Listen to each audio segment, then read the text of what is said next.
Assalamu alaikum and welcome back to the channel. This is Red Dissection.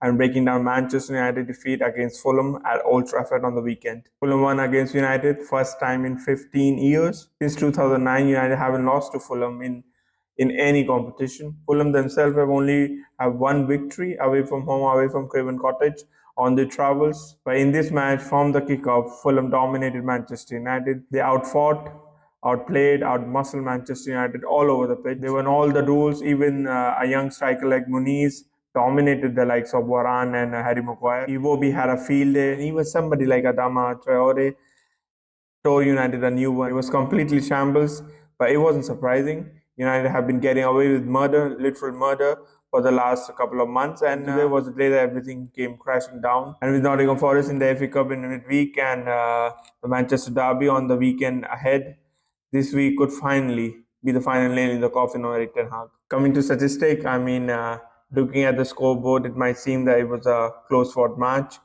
It wasn't, apart from the last 10 minutes when United were chasing the game and they were chasing that equalizer that they got, and then a winner. Apart from that, Fulham had a field day at Old Trafford. They completely outpassed Manchester United. They were the team in ascendancy. They had the ball, they had the nows, they had the technical ability. And United were completely clueless, especially from that forward line, the likes of Rashford, Garnacho, Omari Forson. I don't know why Eric Ten Hag keeps playing him ahead of Amad Diallo.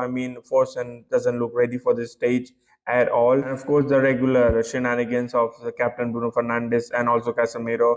That was a terrible day at the office for Manchester United, and it's something that we were all waiting for, to be honest.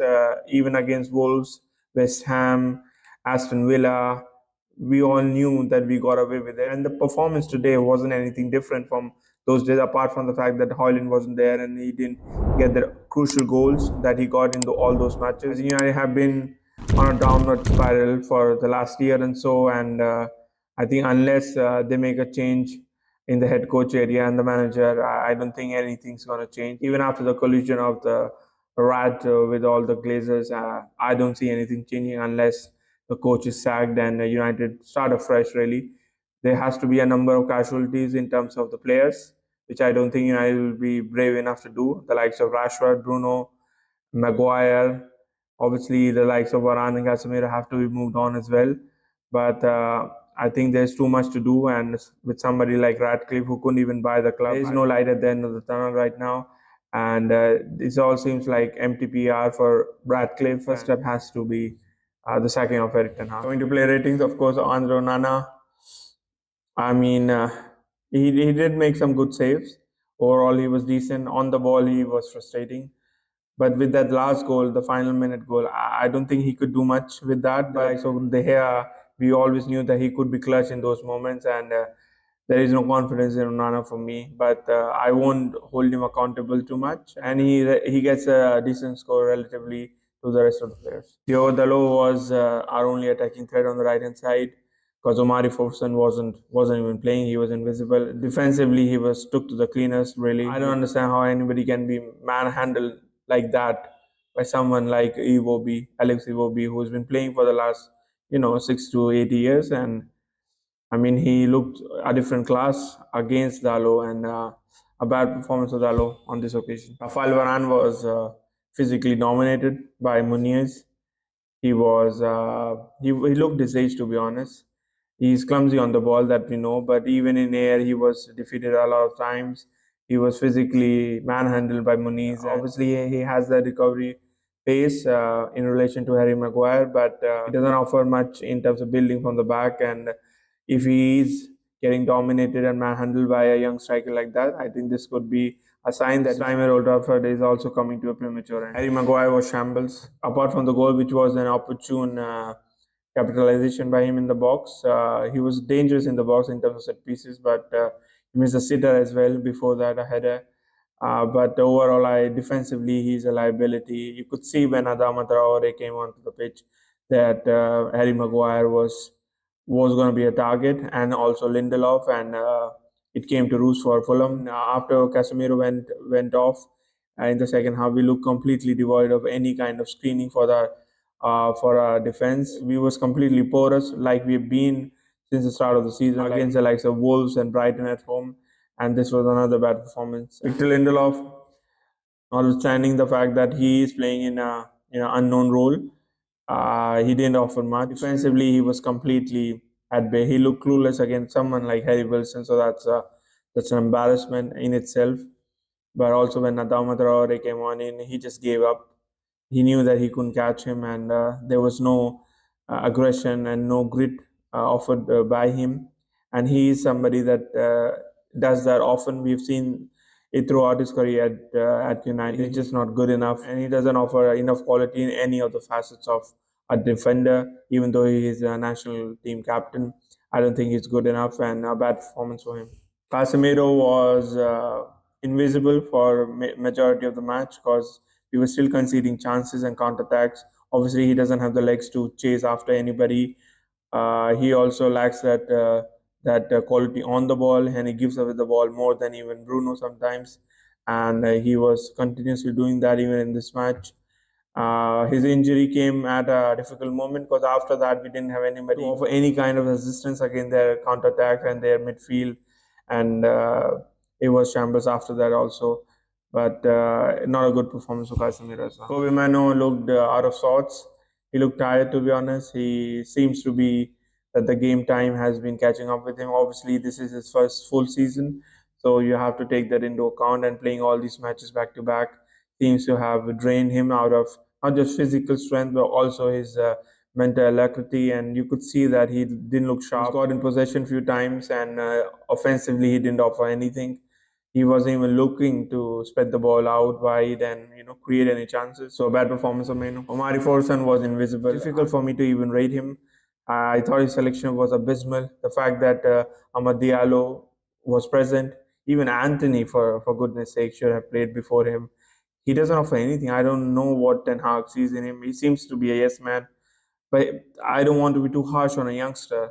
But he's certainly not ready. He doesn't look confident, and he was coming infield, try to get some touch on the ball, but offensively he doesn't offer anything. Even physically, he looks raw. So a bad performance, bad outing from Omari Forson. Bruno Fernandes was captain calamitous. We've said enough about him. I mean, bastante. There's nothing more to add. It's another shocking performance, another abysmal performance. He was demonstrating with Garnacho for doing the same thing that he does every time on the pitch. And after that, after complaining against him, he just whacked the ball out for a throw-in. I couldn't understand that. The kind of gall that this man has, I think he's a spoiled brat, and only because of those lucrative contracts that we have offered him over the last few seasons. I think no other team, no other top team would ever have a player like Bruno in their starting lineup, let alone the club. I don't see any change coming from his side because I don't think Erik Ten Hag, until he stays in this position, I don't think he's going to ever drop him.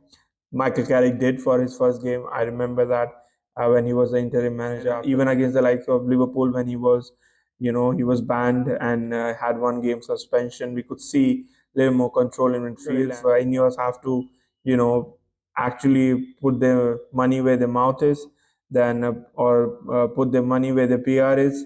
I think they have to get rid of somebody like Marcus Rashford and Bruno Fernandes. Alejandro Garnacho was atrocious. He's just not ready for this. I mean, he's physically dominated by the fullbacks every other match. I mean, he gets those deflected goals, and he is industrious, that you can give him credit for, that he keeps running, but he just doesn't run fast enough. He doesn't have that quality on the ball. He doesn't provide any service to the striker in the box. There is not much on the offer anyway with somebody like Rashford, but he just doesn't look up. He just runs like a headless chicken into the defender often. His dribbling isn't good enough. His ability on the ball isn't good enough.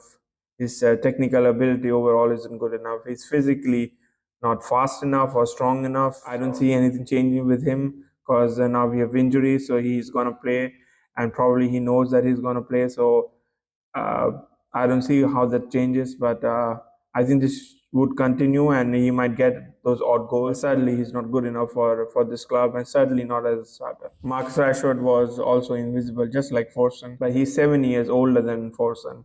I mean, if they were both debuting or playing the first game in the first team, you would have thought that they are the same, and they're in the same boat, but they're not. He's an experienced campaigner. He's played full 7 to 8 season for this team, and still he is at this level. I think he's already peaked. I think physically he's a coward. He ducks out of challenges, he ducks out of header. He just remonstrates and cries like a 2 year old. He plays like a boy in a man's game, and I think he's just fragile right now. I think his confidence is shot.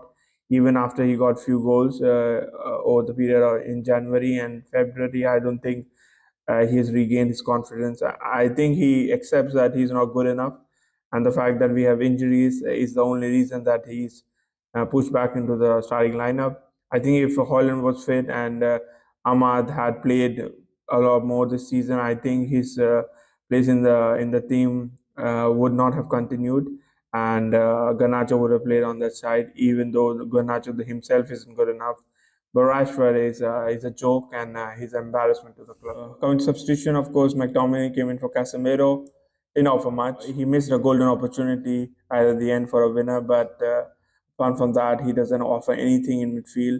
No screening, no quality on the ball, and it's just a shame that we didn't sell him in the summer. And I don't think we're gonna add too much more money in next summer. So I don't know what the plans of the club are for him, but he certainly has to go. But I'm not sure. I don't have confidence in yours or that Brad Glazer to do anything about this. So let's wait and watch till the summer up. Until then, we have to just endure these kind of performances from McTominay. Christian Eriksen is almost in the grave. I don't know, he's playing with a pacemaker. That's his only excuse. It's a big excuse, but he's not good enough at this level. Physically, he cannot compete. Obviously, on the ball, he can provide some passes, but he can't run back the other way, and just doesn't try. I can truly understand that he knows his limitation, and he's just not good enough at this level anymore. And he wasn't good enough at this level 2 years before. I mean, playing for Brentford is something that maybe he can, work. Maybe you can include somebody like him, because you have 10 more workhorses, but in a team like United, he just doesn't belong. Amad Diallo came on in the second half, bit too late for me. Sadly, starting with force, and I don't understand why Ten Hag was doing. Didn't have the best of performances. He had a cameo, was involved, but he looked rusty. But I won't hold it against him. I mean, he doesn't have any confidence. How can he have any kind of confidence? Because his manager is absolutely bonkers, and he's played somebody like Forson over him, continuously demeans him, and I just don't understand how any player can thrive under that kind of heated environment. And I just hope that he plays the next game, because we have so many injuries, and is able to get some assists and goals. So to have his confidence back and revitalize the Manchester United career, I think he's somebody that he can survive the summer reshuffle if that happens, and I'd like to see him stay in the club. Sadly, after the Ten Hag era ends, I just want him to be patient until that happens and bide his time for now, and just hope that he can get enough time on the pitch to show his quality. Anthony came on in late in the 99th minute. I mean, there's nothing that he could do. I think after the comments made by the manager, by the gaffer, I don't think he has any trust in Erik Ten Hag. Obviously, he's bought from Ajax at a astronomically high price, but that's not his fault. But he's certainly not good enough at this level. He's not a Premier League quality. That's it.